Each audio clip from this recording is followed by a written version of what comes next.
അല്ലാഹുവിന്റെ വചനങ്ങൾ അർത്ഥമറിഞ്ഞുകൊണ്ടൊന്ന് പഠിക്കാൻ സമയം കണ്ടെത്തണം. ഓതിയാൽ കൂലിയാണ്. അർത്ഥമറിയാതെ ഓതിയാലും അല്ലാഹു കൂലി തരും.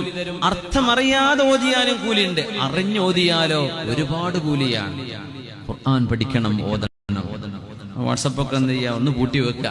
ഇശാ മഗ്രിബിന്റെ ഇടയിലെങ്കിലും ഒന്ന് പൂട്ടി വെച്ചിട്ട് ആ സൂറത്തുൽ വാഖിഅയും ദുഖാനും യാസീനും സജ്ദയും അദ്കാറുകളും ഒക്കെ ഓതിയ എന്ത് റാഹത്തുള്ള ജീവിതമായിരിക്കും. നിങ്ങളൊന്ന് ആലോചിച്ച് നോക്കി.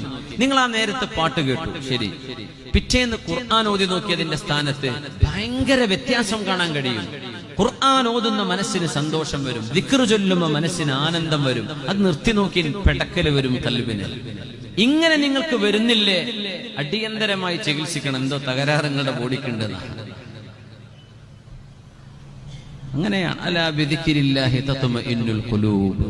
മനസ്സിന്റെ സമാധാനം അല്ലാഹുവിനെ ഓർക്കുന്നത് കൊണ്ട് മാത്രമാണ്. അലാ ബിദിക്രില്ലാഹ്. നിങ്ങൾ അല്ലാഹുവിന് വേണ്ടി സുന്നത്ത് നിസ്കാരങ്ങൾ ചെയ്യണേ.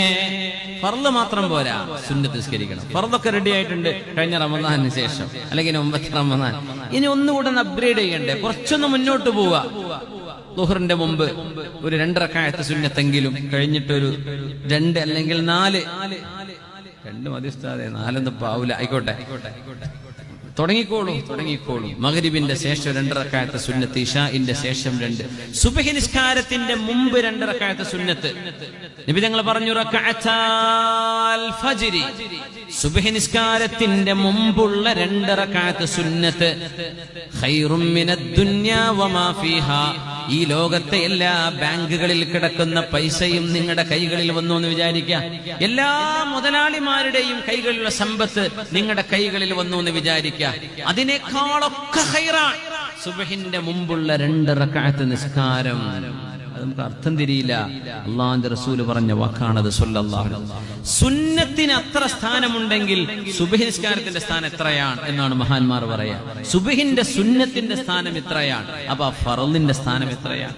ഗൈറ്റൻ അങ്ങനെ ഉണ്ട്. പിന്നെ ഉള്ളിൽ ചെന്ന പോരെന്തായിരിക്കും എന്ന് ചിന്തിക്കുന്ന പോലെ സുബ്ഹിയുടെ സുന്നത്തിന്റെ സ്ഥാനം ഇതാണ്.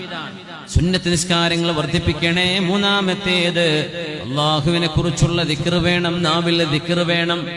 ലാ ഇലാഹ ഇല്ലല്ലാഹ്. ചെറുപ്പക്കാരൊക്കെ പ്രത്യേകിച്ച് ഇന്നത്തെ കാലം അങ്ങനെയാണ്. എപ്പോഴാണ് മരണത്തിനൊരു കാരണമില്ലെന്നാണ് എല്ലാ ഡോക്ടർമാരും ബുദ്ധിജീവികളും പറയും. പ്രത്യേക കാരണമൊന്നും വേണ്ട മരിക്കാൻ. ഒരു കാരണമില്ലാണ്ട് മരിക്കും, ഒരു കാരണമില്ലാണ്ട് മരിക്കുന്നു. ഒക്കെ ഓക്കെയാണ്.